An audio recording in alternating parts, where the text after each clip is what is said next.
el emperador tenía a Pilato fichado y por temor a perder su posición política, entregó a la muerte a un hombre inocente. ¿Quién fue peligroso para Jesús? ¿La iglesia o el Estado? El poder civil usa la espada imponiendo por la fuerza cuando se viola, mientras que Jesús, el reino de Jesús funciona a base del amor.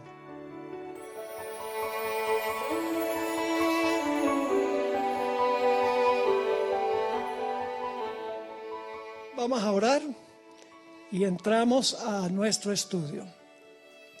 Nuestro Padre y nuestro Dios, qué gozo ha sido estar aquí en este lugar para estudiar tu palabra. Gracias porque nos has dado tu palabra. Sería cosa muy terrible vivir en este mundo sin la santa palabra de Dios. Sería desesperante. No sabríamos para dónde conducen todas las cosas. Pero tú nos has revelado el fin desde el principio, para que podamos tener confianza de que tú estás sentado en el trono, tienes todo bajo tu control.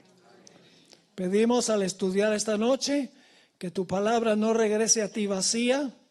Danos, Señor, mentes claras y corazones dispuestos para entender y luego para proclamar.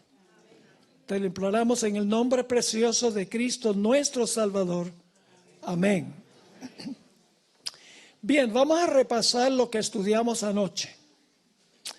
Anoche comparamos dos diferentes iglesias. ¿Cuáles fueron esas dos iglesias que comparamos?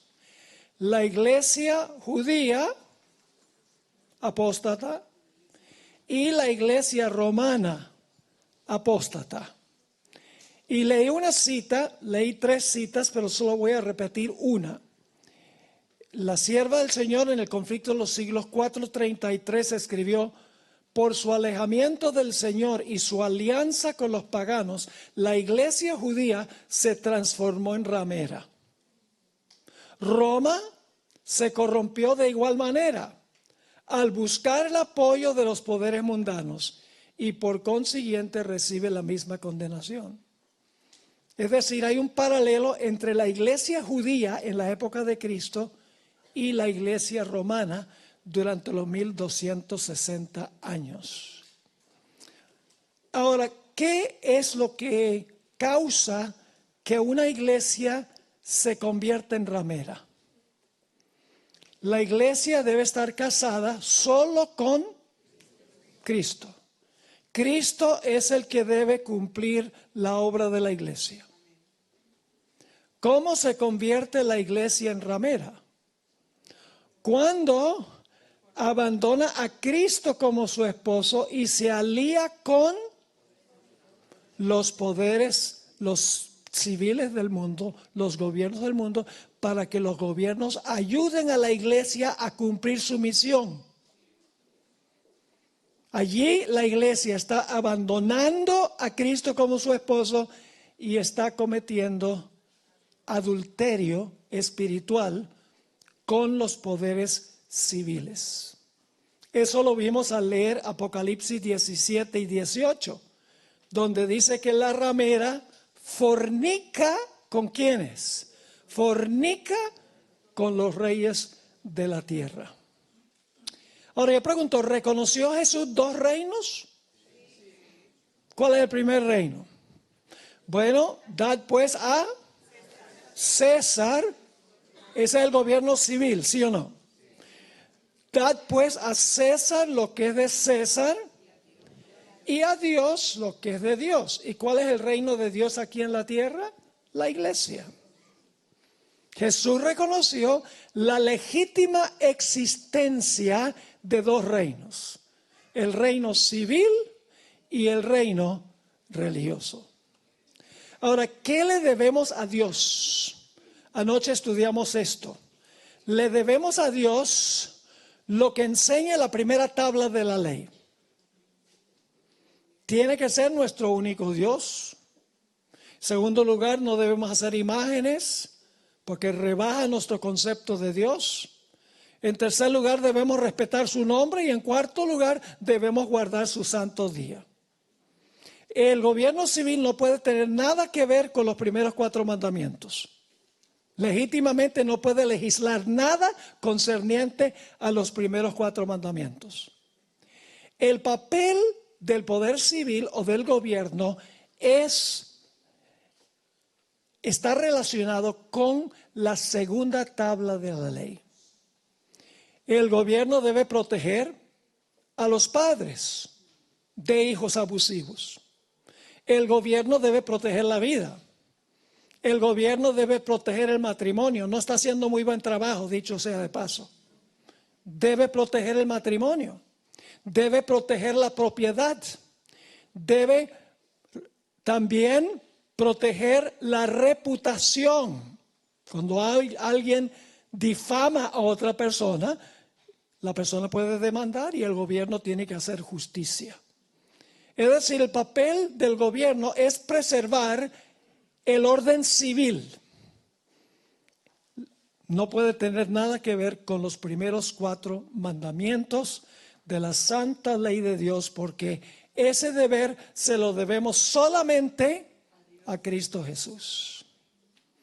Pero ¿qué sucedió con la iglesia judía en la época de Cristo Jesús? Ellos querían ¿qué clase de reino? Ellos querían no el reino espiritual de la iglesia que transforma corazones, sino que ellos querían usar al gobierno para imponer sus creencias y sus prácticas. Ese era su objetivo. En realidad lo que querían era eliminar a los romanos y luego ellos, los líderes, imponer la voluntad de Dios por la fuerza. Querían tomar las riendas del poder civil cuando debían solamente encargarse del bienestar espiritual de los miembros de la iglesia judía. Y vimos varios ejemplos anoche cuando Satanás le ofreció a Jesús todos los reinos del mundo. Jesús dijo no, yo no voy a tomar los reinos de este mundo. Sí, al final de la historia, sí, pero no es por la fuerza. Vimos que también cuando Jesús alimentó a los 5,000, la turba quería tomarlo y hacerle rey. Esa era su aspiración. Sus propios discípulos estaban contaminados con esa idea. Los hijos del trueno querían incinerar a las aldeas samaritanas porque no permitían que Jesús pasara por ellas. Y Pedro sacó la espada y le mochó la oreja al criado del sumo sacerdote.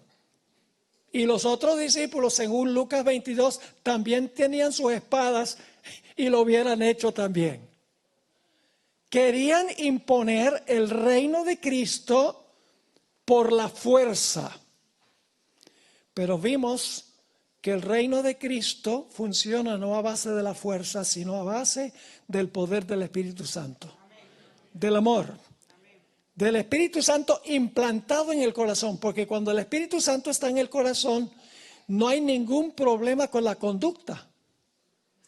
La forma de cambiar la conducta de la gente no es amenazar a la gente con castigos, sino es implantar el Espíritu Santo en el corazón y entonces la vida cambia. Y cuando la vida cambia, la sociedad cambia. Nos dimos cuenta que Jesús no intentó establecer ni condenó al gobierno romano por lo que hacía. El gobierno romano era abusivo.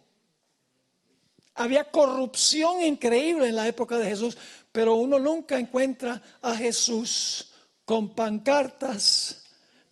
Justicia, Roma, queremos justicia. No. Nunca condenó los abusos nacionales porque él sabía que la solución no se encontraba en legislación, sino en transformación por el Espíritu Santo. Ese es el papel de la iglesia. Predicar la palabra de Dios, insertarla al corazón para que las vidas de las personas cambien. Ahora, notamos anoche también que hubo una reunión del Sanedrín. después que Jesús resucitó a Lázaro. Cuando Jesús resucitó a Lázaro, un hombre que había estado muerto 4 días, las muchedumbres empezaron a seguir a Jesús como nunca antes. Miles y miles seguían a Jesús por donde quiera que iba, aprendiendo de él. Los dirigentes judíos no les gustó para nada, porque estaban perdiendo a su pueblo. Estaban perdiendo el apoyo de sus feligreses y no podían permitirlo. Y por lo tanto convocaron una reunión del Sanedrín, que era un grupo de 70 personas que manejaban a toda la nación judía, básicamente. Y en la reunión del Sanedrín, que se estaba compuesto de principales sacerdotes y los fariseos, se paró Caifás y dijo: este es un asunto de emergencia nacional. Si dejamos que este hombre siga trabajando y ganando a las muchedumbres, los romanos van a quitar nuestra nación. Vamos a desaparecer como nación, porque todo el mundo va a querer seguir a Jesús, no a nosotros. Y por lo tanto, el Sanedrín, dirigido por Caifás, dijeron: es necesario que este hombre muera. Si no podemos contestar sus argumentos, la única solución es matarlo. Y ese día el Sanedrín tomó el voto de matar a Jesús. En esta ocasión Jesús no compareció ante el Sanedrín todavía. Se reunieron ellos mientras Jesús estaba fuera. Y luego nos movemos al huerto del Getsemaní. Vimos anoche que Pedro procuró defender el reino de Cristo. ¿Cómo? No por la predicación de la palabra, sino por la violencia, usando la espada. Y el Señor Jesucristo le dijo: guarda esa espada, porque el que mata a espada debe ser muerto. Lo mismo que se dice de la bestia en Apocalipsis 13, que mataba con la espada y la espada le dio la herida mortal. Interesante. Así que la guardia del templo, no la guardia romana, los romanos todavía no están involucrados, la guardia del templo llega al huerto de Getsemaní y arresta a Jesús. Y lo llevan para una inquisición eclesiástica. Es decir, primero no hay un examen ante el poder civil, sino el poder religioso. Y dice en Mateo 26 que prendieron a Jesús, lo llevaron al sumo sacerdote Caifás, a donde estaban reunidos los escribas y los ancianos.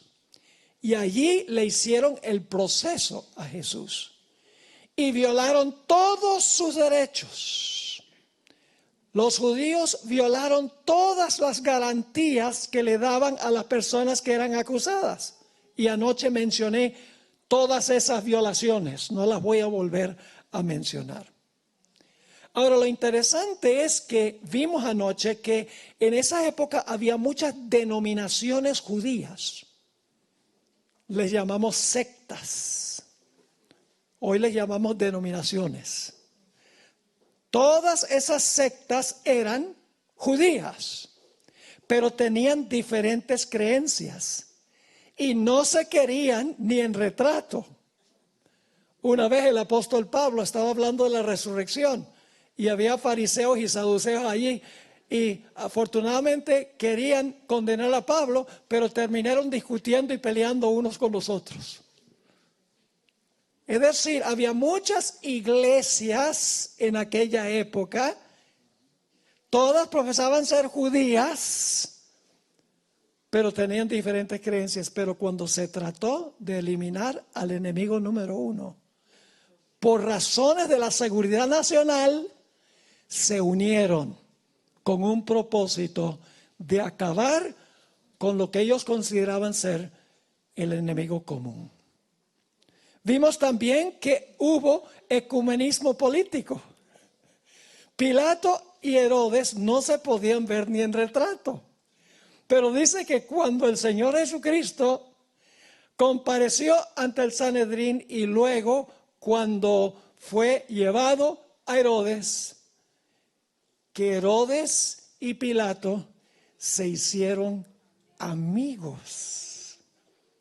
Es decir, se unieron también dos políticos que habían estado antes enemistados. Terminó la reunión del Sanedrín cuando los dirigentes judíos, los ministros de la época, los escribas eran los teólogos y los ancianos, los fariseos, eran lo que llamamos hoy los ministros o los pastores. El Sanedrín concluyó dictando la sentencia de muerte contra Cristo Jesús. Pero tenían un grave problema. Y es que la iglesia, como iglesia, no podía ejecutar la sentencia de muerte. Solo el gobierno civil de Roma podía ejecutar a un acusado. Y la iglesia judía quería matar a Jesús, pronunciaron la sentencia, pero no podían matar a Jesús porque la iglesia no podía hacer eso sin la ayuda del poder civil. Así que llevaron a Jesús ¿a dónde? A Pilato. Nosotros no podemos, dicen ellos, pero con la ayuda del poder civil podemos cumplir nuestros objetivos. Y dice en Mateo 27, 1 y 2, venida la mañana, todos los principales sacerdotes y los ancianos del pueblo entraron en consejo contra Jesús para entregarle a muerte. Y le llevaron atado y le entregaron a Poncio Pilato, el gobernador. Y en los próximos minutos, ya hemos llegado a donde terminamos ayer. En los próximos minutos vamos a ver la comparencia de Jesús ante Pilato, lo que ocurrió. En Juan 18 y el versículo 29, vamos a leer varios textos ahora del Evangelio según San Juan. En el capítulo 18 y el versículo 29, Pilato ya sabía en su mente que esta gente que estaba trayendo a Jesús no estaban bien en lo que estaban haciendo. Porque dice, entonces salió Pilato a ellos y les dijo, ¿qué acusación traéis contra este hombre? No le contestaron la pregunta. No dieron, este hacía esto, este hacía aquello, sino que le dicen a Pilato en el versículo 30, respondieron y le dijeron, si este no fuera malhechor, no te lo habríamos entregado. Interesante. Saben que Pilato reconocía la existencia de dos reinos, cada reino con su propia ley. Entendía la cosa mejor que los mismos judíos. Noten lo que dice Juan 18 y el versículo 31. Entonces les dijo Pilato, tomadle vosotros y juzgadle según vuestra ley. Júzguenlo conforme a la ley de la iglesia. ¿Está reconociendo Pilato que hay dos reinos con dos leyes? Claro. Y si ustedes tienen una ley, encárguense ustedes de él de acuerdo a su ley. Oh, pero los judíos le dijeron a Pilato en el versículo 31, entonces les dijo Pilato, tomadle vosotros y juzgadle según vuestra ley. Y los judíos le dijeron, a nosotros no nos está permitido dar muerte a nadie. ¿Están entendiendo el panorama? Necesitamos la ayuda ¿de qué? Del poder civil. La iglesia unida con el poder civil. Fornicación. Así que los judíos se dieron cuenta que no estaban llegando a ninguna parte con Pilato. Dicen, tenemos que conseguir algún delito contra el poder civil. Así que le presentan a Pilato un panorama de cómo Jesús ha violado no solo las leyes de la iglesia, sino las leyes de Roma. Noten Lucas 23 y el versículo 2. Lucas 23 y el versículo 2. Y comenzaron a acusarle diciendo: a este hemos hallado que pervierte la nación y que prohíbe dar tributo a César. Mentira. Están prevaricando. Porque Jesús había dicho: dad pues a César lo que es de César y a Dios lo que es de Dios. Pero tienen que conseguir algún delito contra Roma. Y entonces así el poder civil va a acabar con Jesús. Ya no van a poder, ya Pilato no va a decir esto es un asunto eclesiástico. Ahora noten, hay otra acusación: que prohíbe dar tributo a César, diciendo que él mismo es el Cristo, un rey. Oh, y cuando Pilato oye que Jesús se proclamó rey, él dice: esto sí es un delito contra Roma. Porque eso sería sedición contra el gobierno romano. Así que lleva a Jesús en privado y tiene una conversación con él. Le dice: ¿es verdad que tú crees que eres un rey, que eres un rival del emperador? Ustedes saben la respuesta que dio Jesús. Se encuentra en Juan 18 y el versículo 36. Jesús dejó muy en claro que la iglesia y el Estado son dos cosas distintas. En Juan 18, 36, el Señor Jesucristo dijo: mi reino no es de este mundo. ¿Cuántos reinos reconoció Jesús? Dos, el de él y el del mundo. Mi reino no es de este mundo. Si mi reino fuera de este mundo, ¿qué harían? Mis servidores pelearían. Yo pregunto, ¿autorizó Jesús que sus seguidores pelearan para ganar el poder? No, él dice: no. Mi reino no es de este mundo. Si fuera de este mundo, estaría bien que tomara la espada para imponer esta religión. Así que dice: pero mi reino no es de aquí. Y ahora Pilato entiende que Jesús es rey, pero de otro reino, que no es ninguna amenaza para Roma. Es más, hay algo interesante, y Jesús le deja saber a Pilato que él no estaría gobernando si no fuera porque Dios permitió que estuviera ahí. Fíjense lo que dice el versículo 37. Le dijo entonces Pilato: ¿luego eres tú rey? Respondió Jesús: tú dices que yo soy rey. Yo para esto he nacido y para esto he venido al mundo, para dar testimonio a la verdad. Todo aquel que es de la verdad oye mi voz.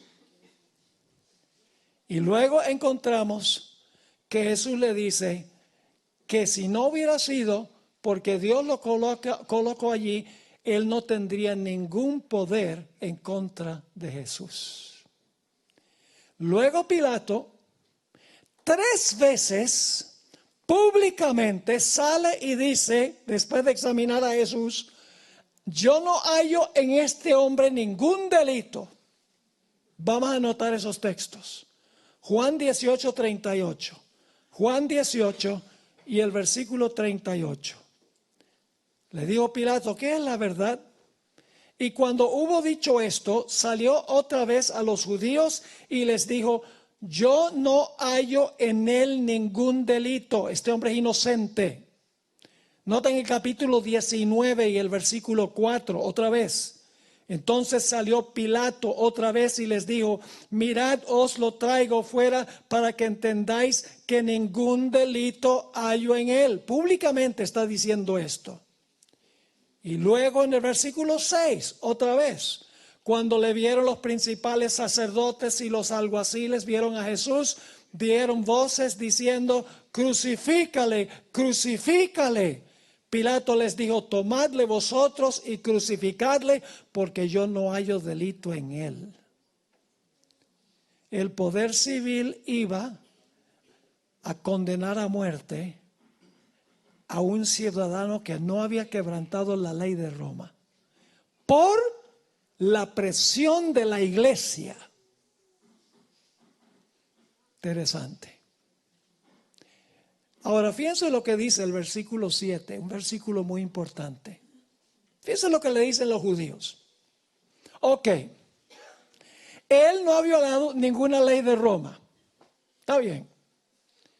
Pero la nuestra sí. ¿Se están fijando en esto?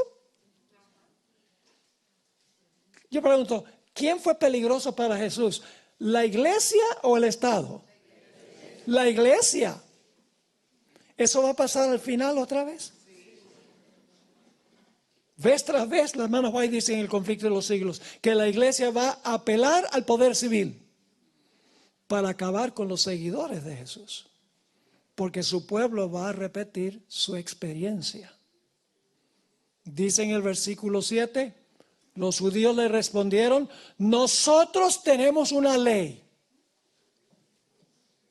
y según nuestra ley debe morir, porque se hizo a sí mismo hijo de Dios. Y Pilato está pensando, ¿y a mí qué? ¿Qué se proclame Dios? ¿Qué tiene eso que ver con Roma?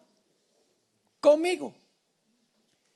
Pero es interesante que ellos dicen, nosotros tenemos una ley que es una ley eclesiástica, y queremos que el poder civil imponga por la fuerza esa ley. Yo pregunto, ¿qué dice el cuarto mandamiento? Que debemos guardar el sábado en honor del Creador. ¿La iglesia va a tener esa ley al final de la historia? ¿La iglesia tiene esa ley? No. ¿Qué va a decir el mundo cristiano al final de la historia? Pues si nosotros tenemos una ley y esa ley dice que debemos guardar el domingo, y van a apelar al poder civil para perseguir y últimamente matar a los que no están de acuerdo con su ley. Quiero leer de una revista, Signs of the Times, es una revista que se publicaba en la época de la hermana White, Señales de los Tiempos. Ella escribió, en cuanto a lo que va a pasar al final de la historia: aquellos que vivan en los últimos días de la historia de este mundo sabrán lo que significa la persecución por causa de la justicia. En los tribunales prevalecerá la injusticia. ¿Prevaleció la injusticia en el tribunal de Pilato? ¿Pero por qué? Por presión de la iglesia. Sigue diciendo, los jueces rehusarán escuchar las explicaciones de los que son leales a los mandamientos de Dios, porque saben que los argumentos a favor del cuarto mandamiento son irrefutables. Ahora viene la parte clave. Dirán, nosotros tenemos una ley, y según nuestra ley debe morir. Está hablando de la última generación, los que viven al final de la historia. Sigue la cita, para ellos la ley de Dios no significa nada. Para ellos nuestra ley es suprema, mientras que se favorecerá a los que respeten esta ley humana. No se les mostrará ningún favor a los que rehúsen inclinarse ante este sábado idolátrico. Y sin embargo, Pilato, el poder civil, entregó a Jesús a la muerte, habiendo declarado varias veces que era inocente. ¿Por qué? Dos razones. El emperador tenía a Pilato fichado, porque durante el reinado de Pilato los judíos se habían levantado en contra de Roma varias veces, inclusive hasta derramar sangre. Y el emperador no estaba muy contento con Pilato. Y en segundo lugar, porque había la posibilidad de un tumulto. Y si había un tumulto, el emperador iba a quitar a Pilato de su posición política. Así que, por no haber un tumulto y por temor a perder su posición política, entregó a la muerte a un hombre inocente. Vamos a leer Mateo 27 y el versículo 24. Aquí está la primera razón. Dice, viendo Pilato que nada adelantaba, sino que se hacía más alboroto, tenía temor de un alboroto. Tomó agua y se lavó las manos delante del pueblo, diciendo, inocente soy de la sangre de este justo. Está diciendo, estoy condenando a la muerte a un hombre justo. Allá vosotros. Pero la mayor razón es que él sabía que si él permitía un tumulto, que lo iban a quitar de su posición política. Juan 19 y el versículo 12. Desde entonces procuraba Pilato soltarle, pero los judíos daban voces diciendo, si a este sueltas, no eres amigo de César. ¿Están captando? César te va a quitar. Si a este sueltas, no eres amigo de César. Todo el que se hace rey, a César se opone. La hermana White, hablando de los últimos días, porque estamos haciendo el paralelo entre lo que pasó en la época de Jesús, lo que pasa al final de la historia, es otra forma de estudiar eventos finales. Y es un lindo concepto, porque en los otros casos, Daniel y Apocalipsis, pues uno está tratando con asuntos abstractos, pero la experiencia de Jesús ya la vivió. Así que sabemos lo que ocurrió con él en persona y que el pueblo de Dios va a repetir eso. Esta es la cita: los dignatarios de la iglesia del Estado se unirán para hacer que todos honren el domingo, y para ello apelarán al cohecho, a la persecución o a la fuerza. Interesante. La falta de autoridad divina se suplirá con ordenanzas opresivas. La corrupción política está destruyendo el amor a la justicia y el respeto a la verdad. Y hasta en los Estados Unidos de la libre América se verá a los representantes del pueblo y a los legisladores tratar de asegurarse el favor público. Votos en los estilos de gobierno que tenemos hoy.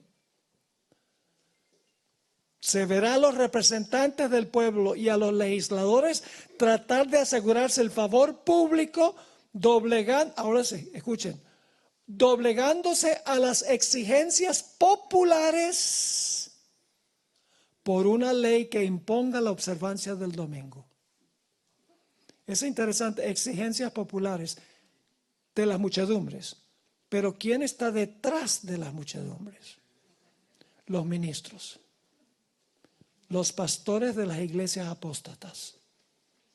Y ustedes dicen, ¿cómo sabemos eso? Noten Mateo 27, 20. Hay que estudiar los eventos finales de Jesús en los evangelios. Es un panorama muy interesante. Mateo 27, 20. ¿Por qué la muchedumbre clamó por la muerte de Jesús? No fue idea de la muchedumbre. Fue idea de los líderes espirituales. Dice en Mateo 27, 20, pero los principales sacerdotes y los ancianos persuadieron a la multitud. ¿Quiénes fueron los que convencieron a la multitud? Los principales sacerdotes y los ancianos persuadieron a la multitud que se pidiese a Barrabás y que Jesús fuese muerto. ¿Saben que la hermana White dice que si no se hubieran interpuesto los dirigentes de la iglesia judía, hubiera resultado el mayor reavivamiento y reforma de la historia. Pero los dirigentes estorbaron la obra de Jesús de comienzo a fin e influyeron sobre el pueblo para que el pueblo pidiera el derramamiento de la sangre de Cristo Jesús. Ahora, ¿cuándo es que la iglesia judía oficialmente cometió traición y fornicación? Hubo un momento específico. Ya al llevar a Jesús ante Pilato, estaba cometiendo fornicación, porque quería que el poder civil hiciera lo que la iglesia quería. Pero hubo un momento oficial cuando eso ocurrió. El clímax del juicio que le hicieron a Jesús fue cuando Pilato sacó delante de la turba a Jesús y a Barrabás y los puso lado a lado. ¿Saben quién era Barrabás? Barrabás era un criminal, era un sicario. ¿Cuál era su objetivo? Derrocar al gobierno romano a través de la guerrilla. Es decir, tenía el mismo espíritu que tenía la nación judía, que era usar la violencia para derrocar al gobierno romano. Y Pilato le dijo a la muchedumbre, a la turba: ¿a quién quieren ustedes que yo suelte? Y quiero leer la respuesta en Juan 19, 13 al 15. Juan 19 y el versículo 13 hasta el versículo 15. Este es el momento oficial cuando la iglesia judía cometió fornicación y alta traición contra Dios. Dice allí: entonces Pilato, oyendo esto, llevó fuera a Jesús y se sentó en el lugar, en el tribunal, en el lugar llamado el Enlosado, y en hebreo Gábata. Era la preparación de la Pascua y como la hora sexta, es decir, era mediodía. Entonces dijo a los judíos: he aquí vuestro rey. ¿Era el rey de ellos? ¿Jesús era el rey de ellos? Sí, era el rey. Pero ahora no tengo cómo continúa esto. He aquí vuestro rey. Pero ellos gritaron: fuera, fuera, crucifícale. Pilato les dijo: ¿a vuestro rey he de crucificar? Respondieron los principales sacerdotes: no tenemos más rey que César. Momento oficial.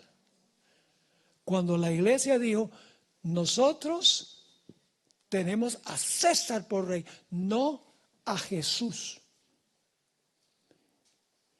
El Señor Jesucristo había venido para casarse con el pueblo de Israel. Él era el esposo haciendo todo lo posible por enamorar a Israel. Pero ellos escogieron a César en vez de escogerlo a él. En verdad, los judíos aborrecían al poder civil, pero querían usarlo para cumplir sus propios propósitos. Y usted dice: ¿cómo sabemos que Jesús había venido con la intención de casarse espiritualmente con su iglesia? Bueno, primero porque a Juan el Bautista se le llama el amigo del esposo. ¿Saben quién era el amigo del esposo? Era el caballero de honor. El que preparaba el camino para el matrimonio. Por eso Jesús dijo: ¿cómo pueden llorar mientras el esposo está con ustedes? Eso está en Marcos 2, 19 y 20. Jesús dijo: yo soy el esposo de ustedes. ¿Cómo pueden llorar cuando el esposo está aquí? Jesús contó varias parábolas que tienen que ver con una boda. La parábola de las 10 vírgenes. Nuevamente, el matrimonio de Jesús con el pueblo. La parábola del rey y los siervos. ¿Recuerdan cuando se examinaron los mantos? Para los que fueron invitados a la boda. Jesús había venido para casarse. El amigo del esposo había preparado el camino, Juan el Bautista. El Señor Jesucristo dice, no lloren, el esposo está aquí. Contó la parábola de las 10 vírgenes, habló sobre el examen de los mantos. Pero ellos dijeron, no Jesús, César. La iglesia unida al poder civil, cometiendo adulterio espiritual, rechazando a su legítimo esposo. ¿Va a suceder lo mismo al final de la historia con la iglesia cristiana? Sí. Mientras que profesan amar a Jesús, ¿qué es lo que van a hacer?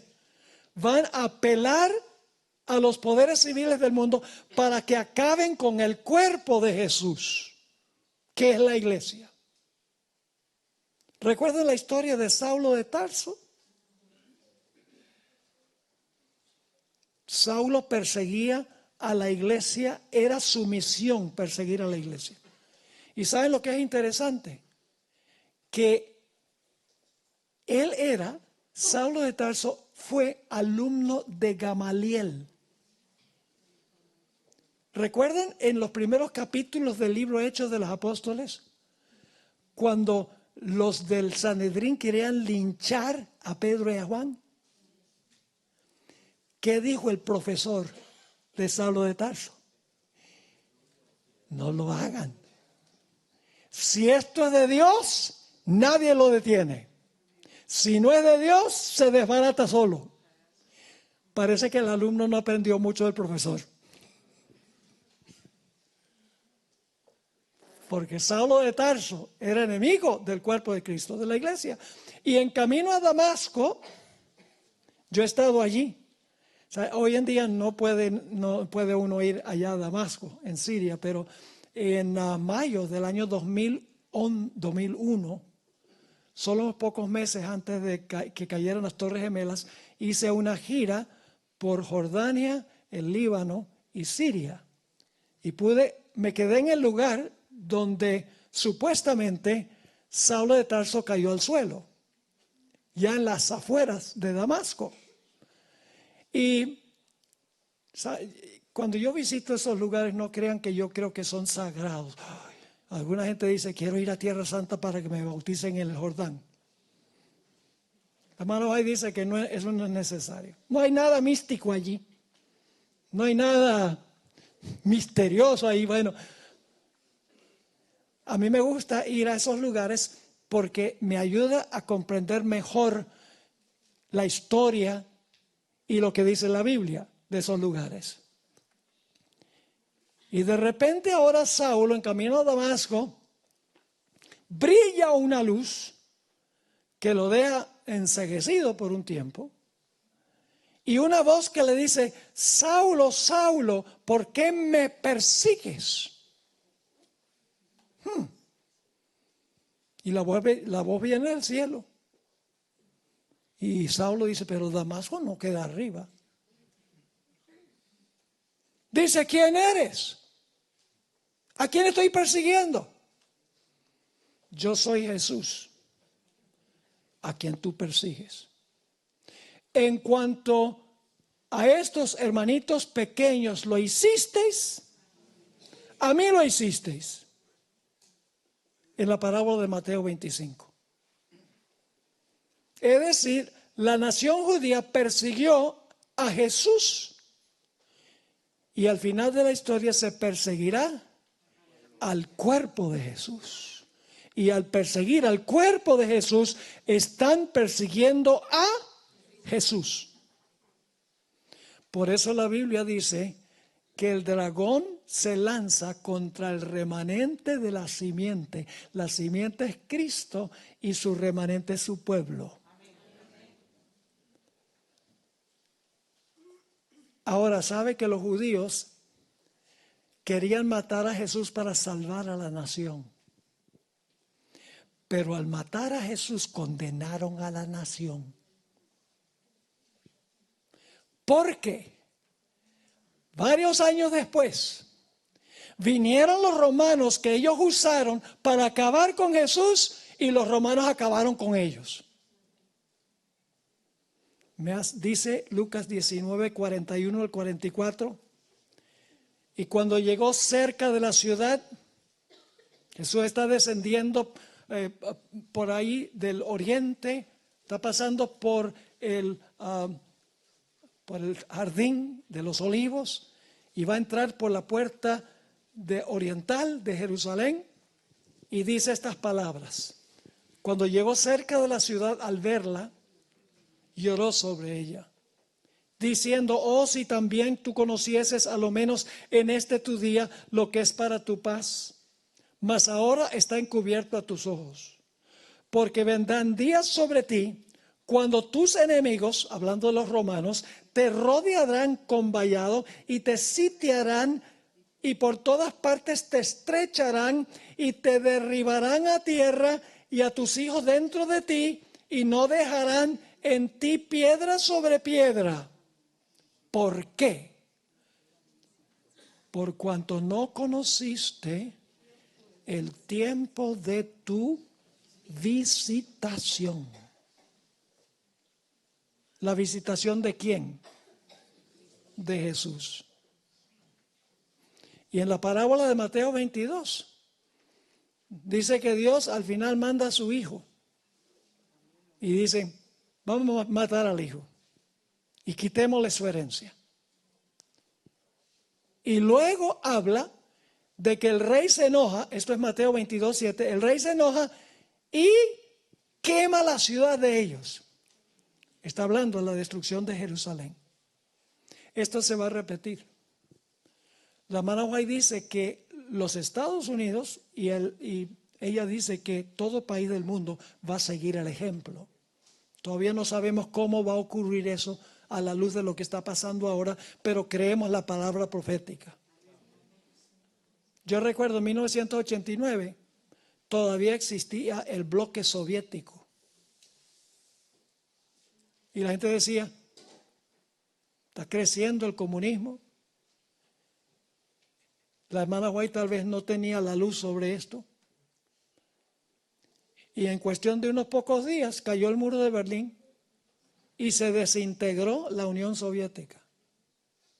Lo que hermanos y hermanas, no debemos ponernos a especular exactamente cómo va a pasar todo. Sabemos los detalles, pero no debemos decir: esto lo va a cumplir Trump.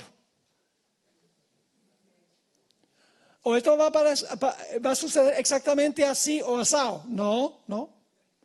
Sabemos el panorama grande, pero no necesariamente los puntos específicos. No debemos ser sensacionalistas, como los que dicen que Cristo va a venir en el año 2031. Eso no edifica la iglesia en ningún sentido.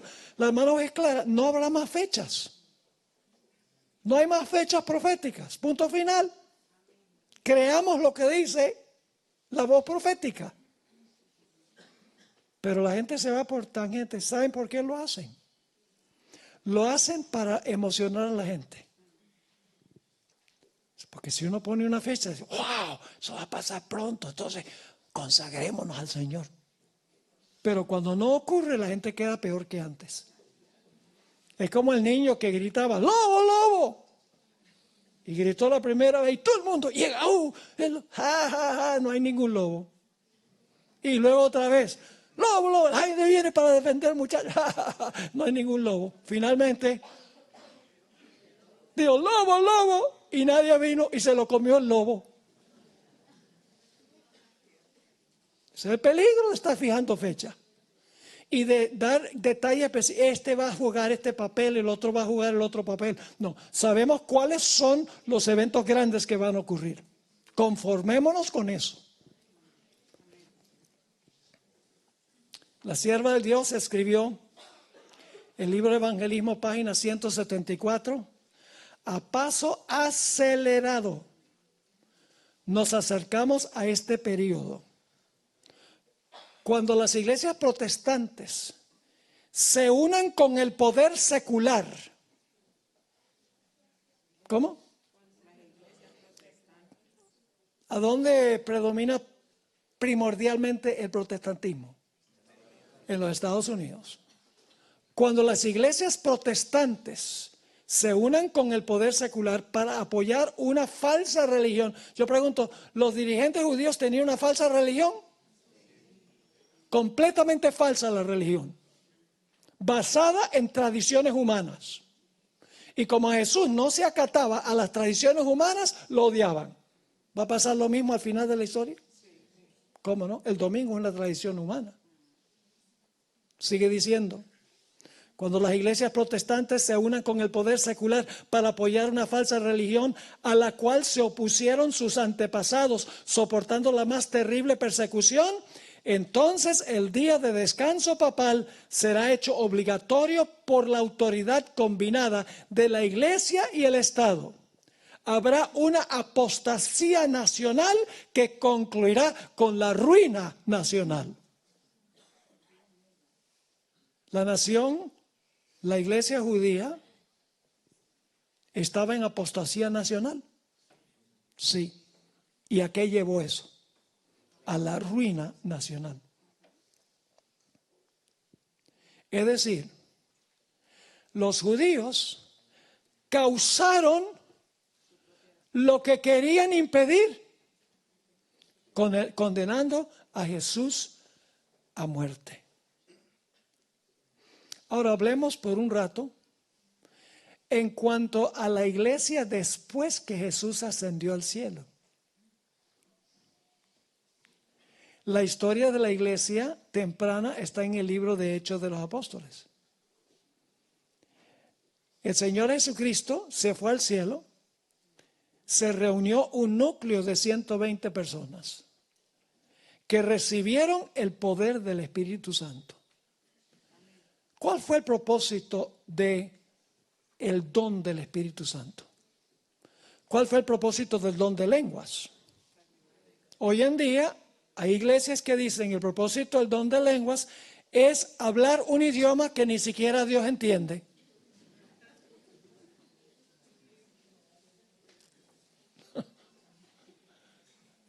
O es saltar en la iglesia y decir, aleluya, amén. Y algunas dicen, rodar en los pasillos de la iglesia.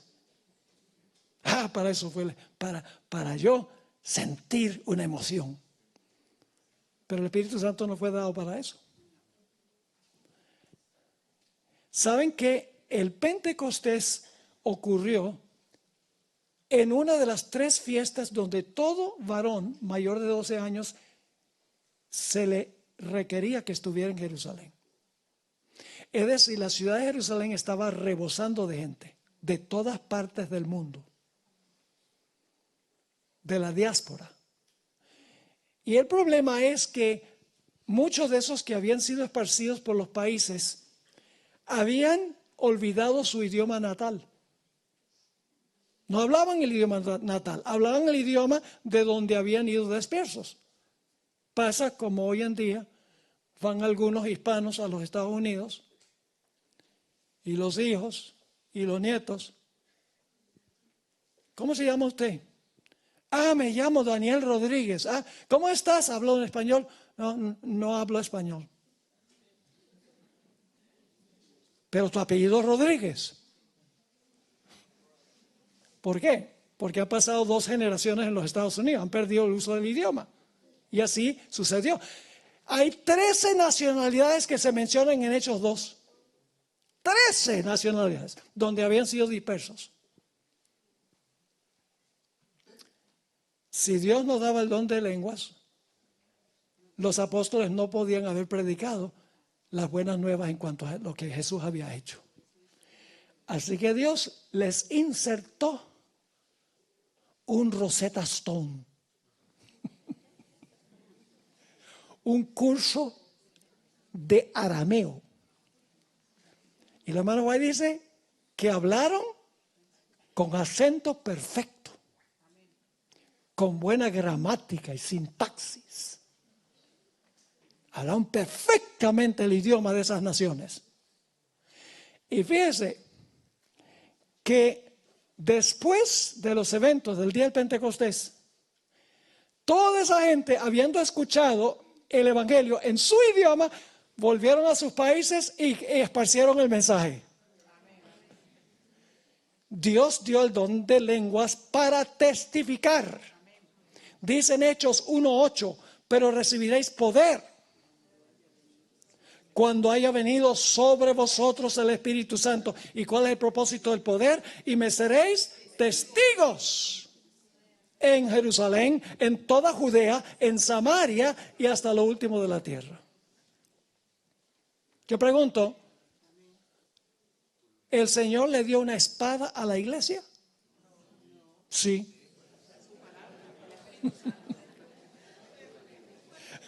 No la espada que ustedes piensan. Dios le dio una espada a la iglesia. No, noten Efesios 6:17. Efesios 6 y el versículo 17. Dice, y tomad el yelmo de la salvación y la espada del Espíritu, que es la palabra de Dios. ¿Cuál espada le dio Cristo a la iglesia? La palabra de Dios. Y yo pregunto, ¿cómo usa la iglesia esa espada? Haciendo lo que estoy haciendo yo. Predicando la palabra. Para que con el poder del Espíritu Santo, el Señor cambie corazones. Y la gente se una al pueblo de Dios, se una a la iglesia. Es decir, la iglesia usó su espada predicando la Biblia, predicando la palabra de Dios. Dios nunca le autorizó a la iglesia que usara la espada de la persecución, la espada del poder civil, para obligar a la gente a ser cristianos. Antes el Señor Jesucristo dijo que la espada se iba a levantar contra la iglesia. La espada del poder civil se iba a levantar contra la iglesia. Fíjese Mateo 10, 34 al 39. Mateo 10, 34 al 39. ¿Qué está hablando Jesús? No penséis que he venido para traer paz a la tierra. Esto no suena como Jesús. El príncipe de paz, gloria en las alturas, a Dios en las alturas y en la tierra paz. Eso es el príncipe de paz. Y aquí Jesús dice, no penséis que he venido para traer paz a la tierra. No he venido para traer paz, sino espada. Wow, eso no suena como Jesús. Ahora, ¿qué estaba diciendo Cristo? Versículo 35. Porque he venido para poner en disensión al hombre contra su padre, a la hija contra su madre y a la nuera contra su suegra. Y los enemigos del hombre serán los de su casa. ¿Quiénes usan la espada aquí? ¿Los enemigos o usa la espada el otro?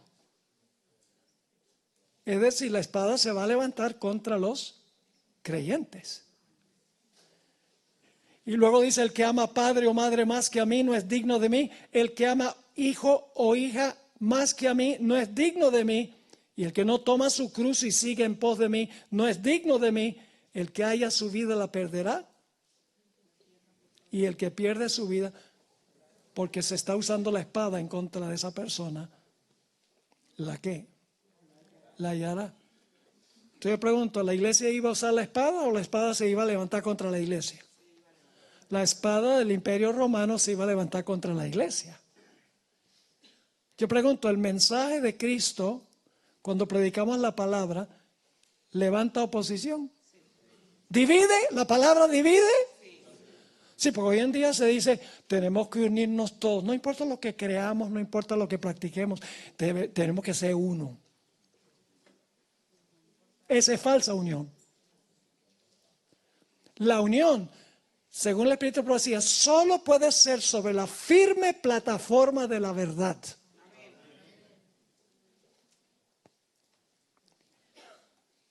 Tengo una historia. Cuando yo enseñé teología 6 años en la universidad en Colombia, un día me senté a hablar con una alumna y me contó su historia. Me dijo, pastor, yo una vez fui a una campaña evangelística en mi pueblo y Fui sola, porque mi familia es súper católica.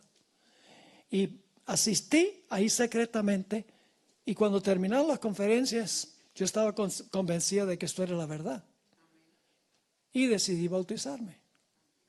Y regresé a la casa y le di a mis padres que les reveló que había estado asistiendo a una campaña evangelística, había escuchado la verdad, iba a aceptar el mensaje y se iba a bautizar.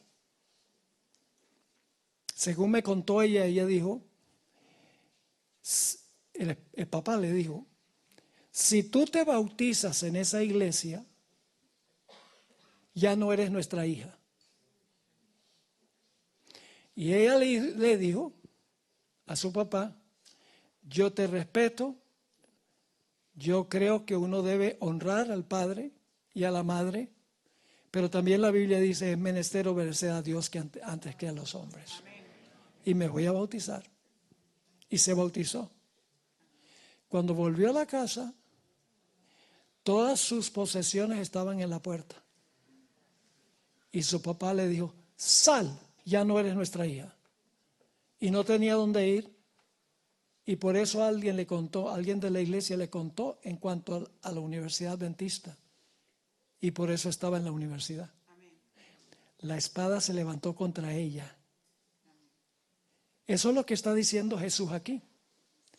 Yo pregunto, ¿la iglesia en el libro de Hechos es la perseguidora o es la perseguida? Es la perseguida en el libro de Hechos, constantemente. Yo pregunto al final de la historia, ¿quieren saber en qué lado están? Muy sencillo. Si son los perseguidores, están en el lado equivocado. Si son los perseguidos, están en el lado correcto. No es difícil entenderlo. Ahora, hay otra espada. Una espada es la espada de la iglesia, que se usa para predicar. Pero hay otra espada. Vamos a Romanos 13. Romanos 13 y el versículo 1 al 10. Romanos 13, 1 al 10. Dice aquí el apóstol Pablo, sométase toda persona a las autoridades superiores. ¿Quiénes son las autoridades superiores? Los gobernantes. Tienen que sujetarse al rey Felipe. Para ponerlo en forma más práctica. ¿Por qué debemos sujetarnos a las autoridades superiores? Dice, porque no hay autoridad sino de parte de Dios, y las que hay por Dios han sido establecidas. ¿Quién estableció la autoridad civil? Dios. ¿Hay que obedecer la autoridad civil? Sí. Todo el tiempo. ¿Qué tal cuando se mete con la primera tabla de la ley? Pero el poder civil existe para salvaguardar a los padres, el matrimonio, la propiedad, la reputación, etc. Debemos ser ciudadanos ejemplares, ser honestos en nuestros impuestos. Debemos obedecer todas las leyes civiles siempre y cuando no interfieran con nuestra convicción espiritual, religiosa. Sigue diciendo, de modo que quien se opone a la autoridad, el que se opone al poder civil, a lo establecido por Dios resiste. Y los que resisten acarrean condenación para sí mismos. Porque los magistrados no están para infundir temor al que hace el bien, sino al malo. ¿Quiénes tienen que tener miedo al poder civil? A los que desobedecen las leyes civiles. Luego dice, ¿quieres pues no temer la autoridad? ¿Quieres no tenerle miedo al gobierno? Haz lo bueno y tendrás alabanza de ella. Porque ahora escuchen bien, porque es servidor de Dios para tu bien. Pero si haces lo malo, teme, porque no en vano lleva. Oh, el poder civil también tiene espada. La iglesia tiene su espada, que es un libro. Y el poder civil también tiene su espada. ¿Cuál es el propósito de la espada del poder civil? Es castigar violaciones del Código Civil. No de las primeras 4 tablas, de los primeros 4 mandamientos en la primera tabla. El propósito del poder civil es castigar violaciones del Código Civil. ¿Cómo usa el poder civil la espada? Poniendo multas. No es una espada literal. La espada simboliza lo que puede hacer el poder civil cuando se desobedecen sus leyes.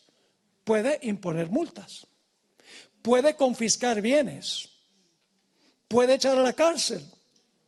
Y en algunos países puede ejecutar la sentencia de muerte.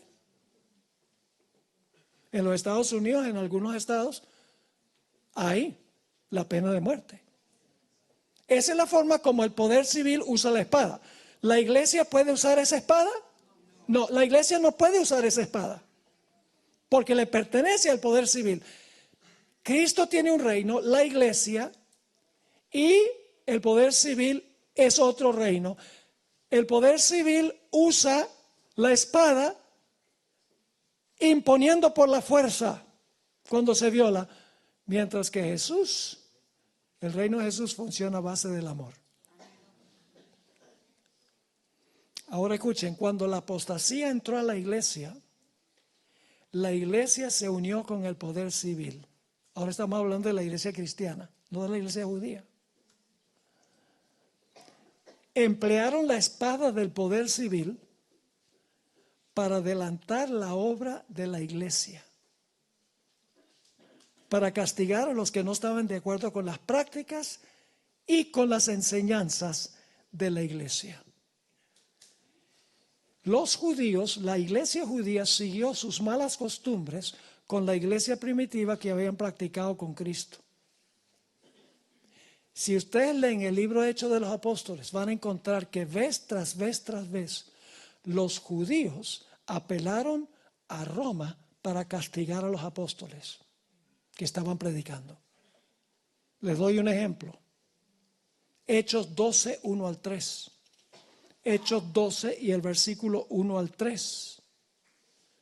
Y ustedes pueden ver, yo tengo todas las referencias aquí de cómo la iglesia judía, que había apelado al poder civil para matar a Jesús, sigue sus malas costumbres en todo el libro de Hechos, apelando al poder civil de Roma para castigar a los apóstoles. Y no tiene que esperar mucho, porque ya en Hechos 3, 4 y 5 hay esa persecución. Noten lo que dice el capítulo 12 y el versículo 1 al 3. En aquel mismo tiempo el rey Herodes, un gobernante civil, echó mano a algunos de la iglesia para maltratarles. Y mató a espada a Jacobo, hermano de Juan. ¿Por qué hizo Herodes tal cosa? Sigamos leyendo. Y viendo que esto había agradado a los judíos, procedió a prender también a Pedro. Era entonces los días de los panes sin levadura. La iglesia apóstata judía usando el poder civil para matar a uno de los discípulos de Jesús. Cuando la iglesia perdió la simplicidad del evangelio y el poder del Espíritu Santo, entró la apostasía y como resultado la iglesia se unió con el poder civil.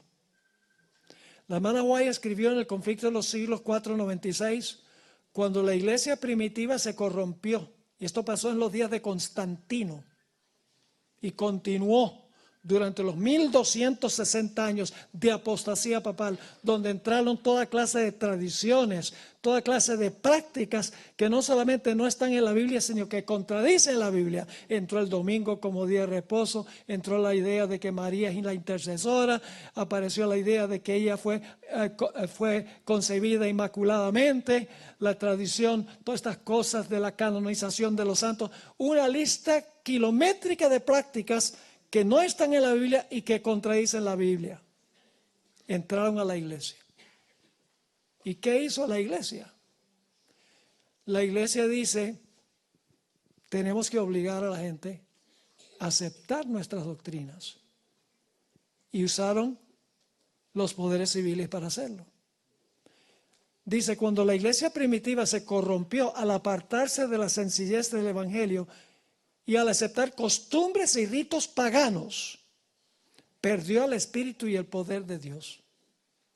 Si no tenía el poder y el espíritu de Dios, ¿podía persuadir a las almas que se unieran a Cristo? No. Y como no podía, sigue diciendo, y para dominar las conciencias buscó el apoyo del poder civil. Lo que no podía hacer el espíritu a través de su espada, la iglesia dijo, usemos el poder civil para obligar a la gente. Y ustedes saben los que hicieron los colonizadores de España en Latinoamérica. Mataron indios a diestra y a siniestra, los conquistadores, para obligarlos a ser cristianos. De eso es que estamos hablando. Y eso va a pasar de nuevo. Cuando entra toda clase de tradiciones apóstatas a la iglesia pierde su poder y la iglesia empieza a decir, las iglesias están vacías. Hay que imponer con la espada del poder civil. Sigue la cita. Para dominar las conciencias buscó el apoyo del poder civil. El resultado fue el papado. Es decir, una iglesia que dominaba el poder del Estado y se servía de él para promover sus propios fines y especialmente para extirpar la herejía. Como pasó con Juan Hus. Le hicieron su juicio eclesiástico y luego fue entregado al emperador para que lo quemara vivo. Ese es un ejemplo de miles durante el periodo de dominio papal. Ahora la hermana White aplica esto al final. Para que los Estados Unidos formen una imagen de la bestia es el papado, para los Estados Unidos formar una imagen de la bestia, el poder religioso debe dominar de tal manera al gobierno civil que la autoridad del Estado sea empleada también por la iglesia para cumplir sus fines. Yo pregunto, ¿en qué difirió lo que pasó durante los 1260 años con lo que pasó con Jesús? En ninguna manera.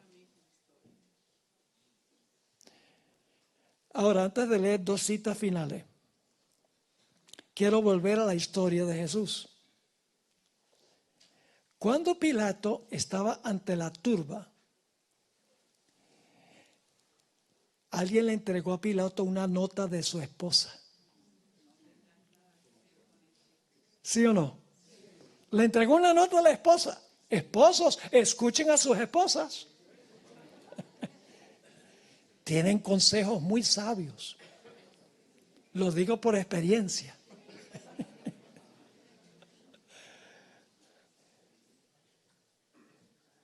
¿Ustedes conocen la historia? ¿Les llega la nota? No tengas nada que ver con este hombre, porque no he podido dormir en toda la noche, teniendo sueños en cuanto a él. No te manches las manos con sangre. Mateo 27, 19. Y estando él sentado en el tribunal, su mujer le mandó decir, no tengas nada que ver con ese justo, porque hoy he padecido mucho en sueños por causa de él. Tristemente no escuchó el consejo de la esposa, porque dice el versículo 20, pero los principales sacerdotes y los ancianos persuadieron a la multitud que pidiese a Barrabás y que Jesús fuese muerto. Y el versículo 24, viendo Pilato que nada adelantaba, sino que se hacía más alboroto, tomó agua y se lavó las manos delante del pueblo, diciendo, inocente soy yo de la sangre de este justo, allá vosotros. Y Pilato estará fuera de la santa ciudad después de los 1000 años. La hermana White lo menciona por nombre, porque entregó a la muerte a un hombre inocente, la iglesia usando al poder civil. Un pequeño paréntesis. Los Estados Unidos se estableció sobre el principio de libertad civil y religiosa. Los peregrinos huyeron de Europa, primero de Holanda, a los Estados Unidos, porque querían ser libres, porque había una unión de la iglesia con el poder civil. Y allá fueron. Y con el paso del tiempo nació la nación de los Estados Unidos, con la Declaración de Independencia, 3 documentos: Declaración de Independencia, la Constitución y el Acta de Derechos. El Acta de Derechos, para los que conocen inglés, the Bill of Rights, son los derechos que garantiza la Constitución. Es la primera enmienda a la Constitución, es parte de la Constitución, ¿ok? La primera enmienda garantiza libertad civil y religiosa. Tiene 3 cláusulas. La primera cláusula dice que el gobierno, que la legislatura no puede hacer ninguna ley que establezca religión. Yo pregunto, ¿sería una ley dominical una violación de la Constitución? Porque es establecer religión. La segunda cláusula dice que la legislatura no puede hacer ninguna ley que prohíba que la gente practique su religión. Y la tercera cláusula de la primera enmienda garantiza derechos civiles. El derecho a reunirse pacíficamente, el derecho a pedirle al gobierno que se le haga justicia, etcétera. Derechos civiles. Libertad de expresión es uno de esos derechos, libertad de expresión, etcétera. Eso lo garantiza la Constitución de los Estados Unidos de América. Pero saben que hay 2 experiencias del Antiguo Testamento que ilustran lo que pasa cuando se violan esos principios. Ya la Biblia contiene esos principios, ¿verdad? Sí. ¿Recuerdan la historia de Daniel 3? Yo pregunto, ¿estableció el rey una observancia religiosa? Sí, hizo una imagen y estableció que todos tenían que adorar la imagen. ¿Cuál fue el resultado? Que los 3 compañeros de Daniel perdieron sus derechos civiles, el derecho a la vida. Cuando se viola el derecho a adorar a Dios de acuerdo a la conciencia, el resultado es la pérdida de los derechos civiles. Y ustedes conocen cómo se desarrolló la historia. Dios libró a los 3 jóvenes del horno de fuego. Jesús entró al horno personalmente. Hay otra historia en Daniel que ilustra lo que sucede cuando el gobierno prohíbe la libre práctica de la religión. Es la historia de Daniel 6, cuando Daniel fue echado al foso de los leones. En Daniel 6 el rey no estableció una observancia religiosa, sino que prohibió que Daniel y los demás pudieran orar. Prohibió el libre ejercicio de la religión. El resultado fue que Daniel iba a perder el derecho civil a la vida. Cuando se violan los derechos religiosos, inmediatamente la persona pierde también sus derechos civiles, y por eso se estableció en la primera enmienda los derechos de religión y los derechos civiles, porque están relacionados uno con el otro. Quiero leerles para concluir un par de citas del Espíritu de Profecía que resumen lo que hemos estudiado. Escuchen esto. Tristemente esta cita no está en español, yo no la pude conseguir. Está en la Review and Herald, la revista adventista de la época de la hermana White, de abril 14, 1896. Es escalofriante esta cita. Las fuerzas de las tinieblas, ¿qué son las fuerzas de las tinieblas? Satanás y sus ángeles. Las fuerzas de las tinieblas se unirán con agentes humanos. Satanás y sus ángeles se van a unir con agentes humanos que se han entregado al control de Satanás. Y ahora viene la parte clave. Y se revivirán las mismas escenas que ocurrieron cuando Jesús fue juzgado, rechazado y crucificado. ¿Se va a repetir la historia? Por eso es que aquí he decidido presentar este paralelo. Otra forma de estudiar los eventos finales. Sigue diciendo, al entregarse a las influencias de Satanás, los hombres se transformarán en demonios. Y aquellos que fueron creados a imagen de Dios, los que fueron formados para honrar y glorificar a su Creador, se convertirán en habitación de dragones. Y Satanás verá en una raza apóstata su obra maestra de maldad. Seres humanos que reflejan su propia imagen. Como la turba endemoniada que clamó por la sangre de Cristo. Esto viene en un futuro. La sierva de Dios dice que cuando se retire el Espíritu Santo de la tierra, cuando los ángeles dejen de retener los vientos, dice que habrá una escena de conflicto que la pluma más fecunda no puede describir. Dice que Satanás tendrá total control sobre los impenitentes.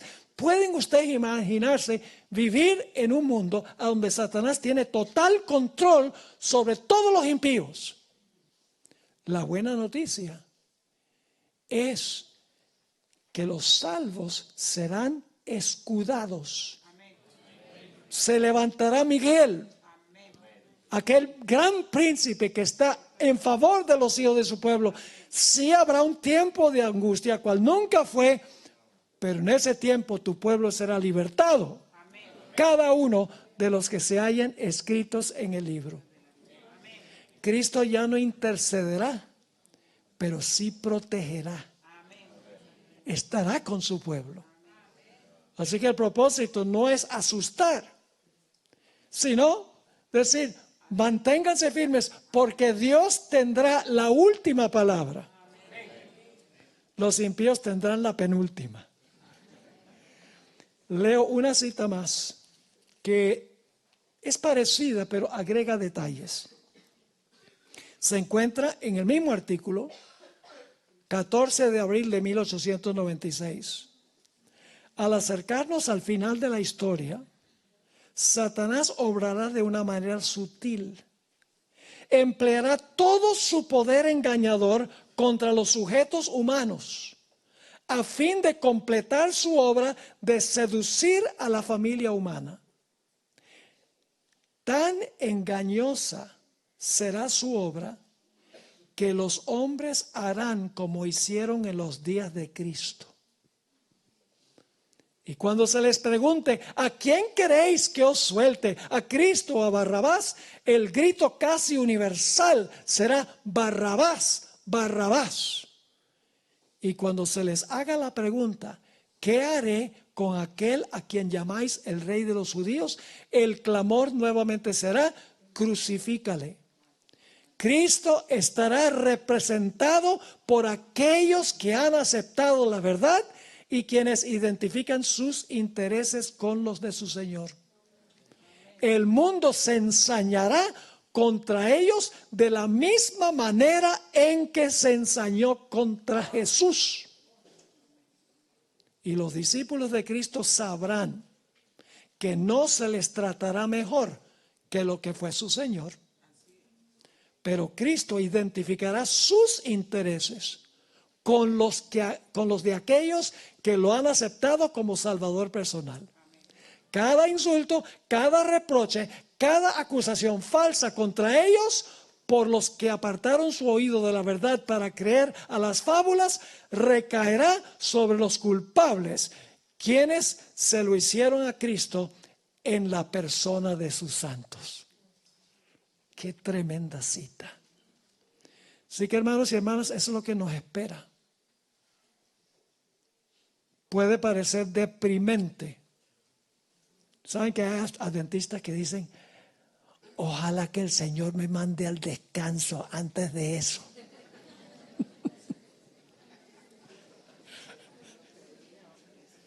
Yo digo no. Yo quiero vivir en ese tiempo, si Dios quiere, para exaltar la verdad.